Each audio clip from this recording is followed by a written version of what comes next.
اعوذ باللہ من الشیطان الرجیم بسم اللہ الرحمن الرحیم السلام علیکم ورحمۃ اللہ وبرکاتہ۔ محترم سامعین، ترجمہ کلاس میں آپ سب کو خوش آمدید کہتے ہیں۔ اس سے پہلے ہم نے سورۃ آل عمران کی آیت نمبر 1 سے لے کر 10 تک بات کی۔ آج ہم آیت مبارکہ 10 شروع کرنے لگے ہیں۔ ہم اپنی کلاس کا باقاعدہ آغاز کرتے ہیں۔ بسم اللہ الرحمن الرحیم۔ ان الذین، بے شک جو لوگ کافروا، کافر ہوئے، یا وہ لوگ جنہوں نے انکار کیا، کفر کیا، لن نہیں تغنیا فائدہ دے گی، عنہم انہیں، اموالہم ان کے مال، ولا اولادہم اور نہ ہی ان کی اولاد، من اللہ شیئا اللہ سے کچھ بھی، مطلب اللہ کے عذاب سے ان کو نہیں بچا سکے گی۔ بے شک وہ لوگ جو کافر ہیں، ان کی مال اور ان کی اولاد انہیں اللہ تبارک و تعالیٰ کے عذاب سے نہیں بچا سکتے۔ جن لوگوں نے کفر کیا، انکار کیا، انہیں اللہ کے عذاب سے نہ ان کے مال ہرگز بچا سکیں گے اور نہ ہی ان کی اولاد۔ وَأُولَئِكَ هُمْ اور یہی وہ لوگ ہیں، وقود النار ایندھن آگ کا، اور یہی وہ لوگ ہیں جو کہ ایندھن ہوں گے آگ کا، دوزخ کا ایندھن ہے۔ کدأبی جیسا کہ دستور ہوا، آل فرعون کا، والذین اور ان لوگوں کا، من قبلہم جو اس سے پہلے تھے، کذبوا انہوں نے جھٹلایا، بآیاتنا ہماری آیات کو۔ کدأبی آل فرعون ان کا طریقہ بھی قوم فرعون اور ان سے پہلی اقوام کے طریقوں کی طرح ہے، جنہوں نے ہماری آیات کو جھٹلایا۔ فأخذهم اللہ تو پکڑ لیا انہیں اللہ نے، بذنوبہم ان کے گناہوں کے سبب، واللہ شدید العقاب اور اللہ تبارک و تعالی سخت ترین عذاب دینے والا ہے۔ قل فرما دیجئے، للذین کافروا کافروں سے، ستغلبون جلد ہی مغلوب ہوں گے، مغلوب ہو جاؤ گے تم،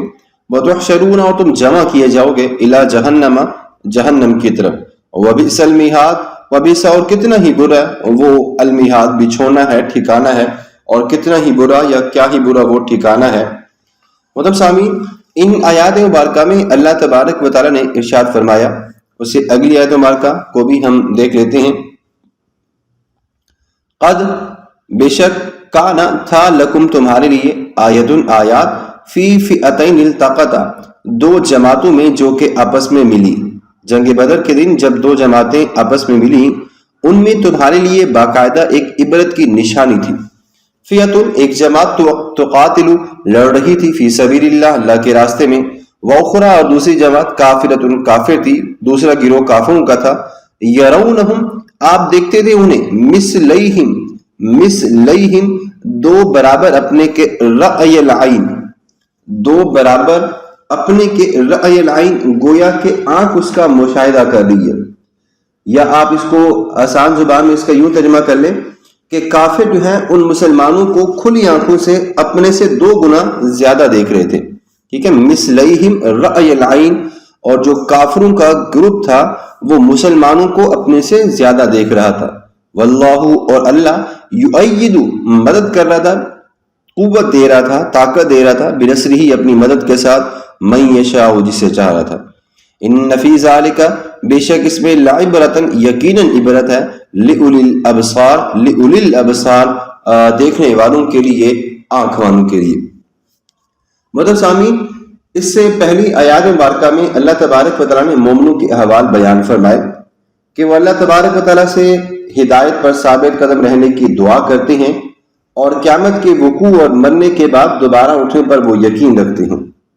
اب اس آیت مبارکہ میں اللہ تبارک و تعالیٰ نے کفار کے احوال کا ذکر کیا ہے۔ ان الذین کفروا سے اللہ تبارک و تعالیٰ نے اس کلام مجید کا، اس رکوع کا آغاز کیا ہے۔ اللہ نے فرمایا کہ ہر چیز اپنی ضد سے پہچانی جاتی ہے، اور قرآن مجید کا تو اسلوب ہے کہ وہ مومنوں کے بعد کافروں کا بھی ذکر کرتا ہے، جنت کے بعد دوزخ کا، حلال کے بعد حرام کا، اور جہاں پہ سزا کا ذکر کیا جا رہے گا اس کے آگے بعد اللہ نے انعامات کا بھی ذکر کیا ہوگا۔ اس آیت کی تفسیر یہ ہے کہ جن یہودیوں اور مدینہ کے منافقین نے نبی کریم صلی اللہ علیہ وآلہ وسلم کی نبوت کے برحق ہونے کی معرفت کے باوجود آپ کا انکار کیا، اور اپنے دلوں کی کجی کی وجہ سے قرآن مجید کی آیات متشابہات کی خود ساختہ تعویلات کی، ان لوگوں کو قیامت کے دن اللہ کے عذاب سے کوئی نہیں بچا سکے گا، اور ان کے پاس دنیا میں جو مال اور اولاد کی کثرت ہے وہ بھی قیامت کے دن کسی کے کوئی کام نہیں آئے گی۔ اس کے بارے میں تو اللہ تبارک و تعالیٰ نے قرآن مجید میں بے شمار آیات مبارکہ میں بیان فرمایا ہے، ہم آگے آپ کو بتاتے ہیں۔ علامہ ابو الحیان اندلسی رحمۃ اللہ علیہ نے لکھا ہے کہ ایک روایت میں آتا ہے کہ ایک نصرانی ابو خارثہ بن علقمہ نے اپنے بھائی سے کہا کہ مجھے یقین ہے کہ یہ اللہ کے رسول ہیں محمد صلی اللہ علیہ وآلہ وسلم، لیکن اگر میں نے لوگوں پر ان کی نبوت کے برحق ہونے کو ظاہر کر دیا تو روم کے بادشاہ مجھ سے وہ سب مال واپس لے لیں گے جو انہوں نے مجھے دیے ہیں۔ اس روایت سے یہ بات معلوم ہوتی ہے کہ یہ آیت نجران کے عیسائیوں کے متعلق نازل ہوئی ہے۔ حضرت ابن عباس رضی اللہ تعالیٰ عنہ بیان فرماتی ہیں کہ یہ آیت بنو قریظہ اور بنو نذیر کے متعلق نازل ہوئی جو اپنے مال اور اولاد پر فخر کیا کرتے تھے، اور یہی بات تو سمجھائی جا رہی ہے اس آیت مبارکہ میں۔ لہٰذا یہ بات آپ زیادہ ذہن میں رکھ لیں کہ انسان کی اس دنیا میں جو مال ہوتی ہیں، جو اولاد ہوتی ہے، وہ ساری کی ساری انسان کو کسی عذاب سے، اللہ کے عذاب سے، قہر سے بالکل بچا نہیں سکتی۔ اللہ نے فرمایا وَمَا أَمْوَالُكُمْ وَلَا أَوْلَادُكُمْ بِالَّتِي تُقَرِّبُكُمْ عِندَنَا زُلْفَىٰ إِلَّا مَنْ آمَنَ وَعَمِلَ صَالِحًا، اور اے لوگوں، تمہارے مال اور تمہاری اولاد تمہارے کوئی کام نہیں آئے گی جو تم کو ہمارے ہاں مقرب کر دے، لیکن جو شخص ایمان لایا اور جس نے نیک کام کی۔ قرآن مجید میں اللہ نے مزید ارشاد فرمایا وَاعْلَمُوا أَنَّمَا أَمْوَالُكُمْ وَأَوْلَادُكُمْ فِتْنَةٌ، اور یقین رکھو کہ تمہارے مال اور تمہاری اولاد محض تمہاری آزمائش ہے۔ پھر اللہ نے مزید یہ بھی فرمایا اعلموا انما الحیاۃ الدنیا لعب ولہو وزینۃ وتفاخر بینکم وتکاثر فی الاموال والاولاد، یقین رکھو کہ دنیا کی زندگی صرف کھیل تماشا ہے، عارضی ہے، اور یہ جو زینت ہے اور تمہارا ایک دوسرے پر فخر اور مال اور اولاد میں زیادتی طلب کرنا، یہ صرف یہی ہے۔ یوم لا ینفع مال ولا بنون، جس دن نہ مال نفع دے گا اور نہ ہی بیٹے۔ اللہ تبارک و تعالیٰ نے انسان کی طبی طور پر جو مال کی نسبت ہے وہ اولاد سے زیادہ محبت کرتا ہے، اس لیے جہاں انسان کی محبت کا ذکر فرمایا وہاں اللہ تبارک و تعالیٰ نے مال کو اولاد کے ذکر پر مقدم کر دیا۔ زُيِّنَ لِلنَّاسِ حُبُّ الشَّهَوَاتِ مِنَ النِّسَاءِ وَالْبَنِينَ وَالْقَنَاطِيرِ الْمُقَنطَرَةِ مِنَ الذَّهَبِ وَالْفِضَّةِ وَالْخَيْلِ الْمُسَوَّمَةِ وَالْأَنْعَامِ وَالْحَرْثِ۔ اگلی آیات مبارکہ میں ہم انشاءاللہ اس کے بارے میں مزید بھی بات کریں گے۔ اللہ نے ارشاد فرمایا لوگوں کے لیے عورتوں سے خواہشات کی اور بیٹوں کی اور سونے چاندی کے خزانوں کو جمع کرنے کی اور نشان زدہ گھوڑوں کی اور مویشیوں اور کھیتی باڑی کی محبت خوشنما بنا دی گئی ہے۔ بات کرتے ہیں کہ جس جگہ مصائب سے خود کو بچانے، قرب حاصل کرنے اور فتنہ جوئی کا ذکر تھا، وہاں مال کے ذکر کو اولاد کے ذکر پر اللہ نے پہلے بیان فرمایا، اور جس جگہ پہ بات کی جا رہی محبت کا بیان تھا وہاں اولاد کے ذکر کو مال کے ذکر پر اللہ نے پہلے بیان فرمایا۔ اور یہ نقطہ انتہائی بہترین ہے اور اس میں اعجاز آفرین بلاغت پائی جاتی ہے جو کہ اللہ قادر قیوم کے علاوہ کسی اور کی قدرت میں نہیں۔ اللہ نے فرمایا اس سے اگلی آیات مبارکہ میں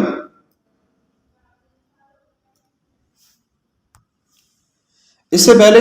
اللہ تبارک و تعالیٰ نے ارشاد فرمایا کہ جن لوگوں نے کفر کیا اور اللہ کی آیات کو جھٹلا دیا، اللہ تبارک و تعالیٰ نے ان کا ٹھکانہ دوزخ بنا دیا ہے، اور ان کا مال اور ان کی اولاد ان کو اللہ کے عذاب سے ہرگز نہیں بچا سکتا۔ اللہ تبارک و تعالیٰ نے ارشاد فرمایا کہ جب قوم فرعون نے حضرت موسیٰ علیہ السلام کی تکذیب کی تو اللہ تبارک و تعالیٰ نے ان کو غرق کر دیا، بنی اسرائیل کو ان پر مسلط کر دیا اور قوم فرعون کے ملک کا بنو اسرائیل کو وارث بنا دیا، اور انجام کار فرعون کا ٹھکانہ وہ دوزخ ہے۔ یہی حال نبی کریم صلی اللہ علیہ وآلہ وسلم کے مخالفین اور کافروں کا ہوگا دنیا میں۔ اللہ تبارک و تعالیٰ ان کو مسلمانوں کے ہاتھوں شکست سے دوچار کرے گا اور آخرت میں ان کا ٹھکانہ دوزخ کے علاوہ اور کچھ نہیں ہوگا۔ پھر حضرت ابن عباس رضی اللہ تعالیٰ عنہ بیان فرماتی ہیں کہ جب نبی کریم صلی اللہ علیہ وآلہ وسلم جنگ بدر میں قریش کو شکست فاش دی تو مدینہ پہنچنے کے بعد آپ بنو قینقاع کے بازار میں گئے اور آپ نے یہودیوں کو جمع کر کے فرمایا اے جماعت یہود، اسلام قبول کر لو ورنہ تمہارا بھی قریش کی طرح یہی حشر ہوگا۔ یہودیوں نے جواب دیا اے محمد صلی اللہ علیہ وآلہ وسلم، آپ خود فریبی بھی مبتلا نہ ہوں، آپ کا ہم ایسوں سے سابقہ نہیں پڑا تھا، جب ہم سے مارکا ہوگا تو پتہ چل جائے گا۔ تو اللہ تبارک و تعالیٰ نے فرمایا قد کان لکم آیۃ فی فئتین التقطا، جب دو جماعتیں آپس میں ملی تو اس میں سے ایک جماعت کا کیا کام تھا اور دوسری جماعت کا کیا کام تھا، وہ اللہ تبارک و تعالیٰ نے یہاں پہ بیان فرما دیا۔ اللہ نے فرمایا کہ تم ان قریب مغلوب کیے جاؤ گے، کیونکہ یہودیوں نے نبی کریم صلی اللہ علیہ وسلم کے سامنے بہت ساری ایسی باتیں کی تھیں اور کہا تھا کہ ہم آپ سے لڑیں گے جب میدان جنگ میں، تب ہمیں پتہ چلے گا، تب آپ کا ہم سے جب واسطہ ہی نہیں ہوا تو اب ہم بات کر لیتے ہیں کہ اس آیت مبارکہ میں اللہ تبارک و تعالیٰ نے غزوہ بدر کی تفصیل بھی تھوڑی سی بیان فرمائی ہے کہ مسلمانوں کے پاس اسلحہ بھی بہت کم تھا، مسلمانوں کی تعداد بھی کم تھی، اور کافروں کے پاس بے شمار اسلحہ بھی تھا اور تعداد بھی زیادہ تھی۔ اللہ نے فرمایا کہ غلبہ اور فتح کا جو دار و مدار ہوتا ہے وہ صرف اللہ تبارک و تعالیٰ کی فتح اور نصرت پر اور اللہ پر کامل یقین کی وجہ سے ہوتا ہے۔ مفسرین بھی کہتے ہیں کہ ان دو جماعتوں سے مراد نبی کریم صلی اللہ علیہ وسلم اور آپ کے اصحاب اور مشرکین مکہ کی جماعتیں ہیں کہ جس کا ذکر اس جنگ میں کیا گیا ہے۔ روایت میں یہ بھی آتا ہے کہ جنگ بدر میں مشرکوں کی تعداد جو ہے وہ تقریباً 1000 کے قریب تھی، اور ان میں ابو سفیان اور ابو جہل جو ہے وہ ان تمام سواروں کی قیادت کر رہے تھے۔ اس کے علاوہ مسلمانوں کی تعداد 313 جو ہے وہ بتائی جاتی ہے۔ البدایہ والنہایہ جلد نمبر 3 صفحہ نمبر 260۔ معرکہ بدر میں اللہ تبارک و تعالیٰ کی قدرت کی نشانیاں جو ہے وہ درج ذیل تھیں۔ نمبر 1، مسلمانوں کی تعداد بہت کم تھی اور ان کے پاس اسلحہ بھی بہت کم تھا۔ اس کے مقابلے میں کفار کی تعداد 3 گنا زیادہ تھی اور اسلحہ بھی بہت زیادہ تھا۔ اس معرکے میں 60 سے کچھ اوپر مہاجرین اور 240 سے کچھ اوپر انصار تھے۔ صحیح بخاری جلد نمبر 2 صفحہ نمبر 564۔ اسی طرح جس روز جنگ ہونی تھی اس سے ایک رات پہلے قریش کے لشکر میں شراب کے جام لڑھائے جا رہے تھے، پیے جا رہے تھے۔ ساتھ آنے والی لونڈیاں ناچ رہی تھی، گانا گا رہی تھی۔ دلائل النبوت جلد نمبر 3 صفحہ نمبر 333۔ اسی طرح حضرت ابن عباس رضی اللہ تعالیٰ عنہ یہ بھی بیان فرماتے ہیں کہ نبی کریم صلی اللہ علیہ وآلہ وسلم نے جنگ بدر کے دن دعا بھی کی تھی، اے اللہ اپنے عہد اور وعدے کو پورا فرما، اے اللہ اگر تو چاہے تو تیری عبادت نہیں کی جائے گی۔ حضرت ابوبکر صدیق رضی اللہ تعالیٰ عنہ نے آپ کا ہاتھ پکڑ کر کہا، آپ کے لیے یہ دعا کافی ہے، آپ باہر آئے۔ درا حال کہ آپ یہ آیت مبارکہ تلاوت فرما رہے تھے، سَيُهْزَمُ الْجَمْعُ وَيُوَلُّونَ الدُّبُرَ، ان قریب کافروں کا یہ جتھا شکست کھا جائے گا اور یہ سب پیٹ پھیر کر بھاگ جائیں گے۔ صحیح بخاری جلد نمبر 2 صفحہ نمبر 564۔ محترم سامعین، امام مسلم بن حجاج رحمۃ اللہ علیہ بھی اپنی تفسیر میں مسلم کتاب میں بیان فرماتے ہیں کہ حضرت عمر بن خطاب رضی اللہ تعالیٰ عنہ بیان کرتے ہیں کہ جنگ بدر کے دن نبی کریم صلی اللہ علیہ وسلم نے مشرکین کی طرف دیکھا تو وہ 1000 تھے